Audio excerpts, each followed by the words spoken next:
Good morning সবাইকে। আজকে দেখো আমি ঘুম থেকে উঠে দেখি পুরো রাস্তায় জল। আমার ভাই জলে খেলছে এবং সেটি দেখে আমিও নেমে পড়লাম জলে খেলতে, এবং খেলতে খেলতে প্ল্যান হলো চল আমরা ঘুরে আসি জলপাইগুড়ি কোথায় কোথায় জল হয়েছে।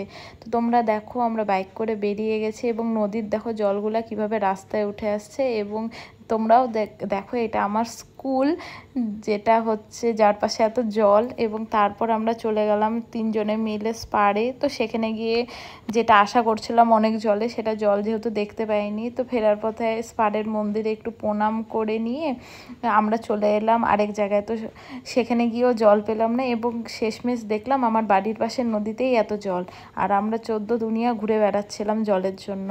তো এখানে দেখছি এক একজন মাছ ধরছে, তো সেটি দেখতে দেখতে আরেক জায়গায় চলে গেলাম আমার বাড়ির পাশে। এখানে এত জল, মানে হাঁটু অবধি জল, জন্য কেউ যেতে পারছে না, জন্য এখানে ভেলা ধরে নিয়ে আসছে। এবং আমাদের রাস্তায় দেখো কত জল, আমরা কতটা মজা করছি তোমাদেরকে কি বলবো, গোটা রাস্তা জল। এবং জল দিয়ে এরকম খেলা করতে করতে বাড়িও চলে এলাম, এবং এসে দেখি সেখানে একটা মাছটিকে ধরলাম। এবং আজকের ভিডিওটি কেমন লাগলো সবাই কমেন্টে জানিও। Thank you.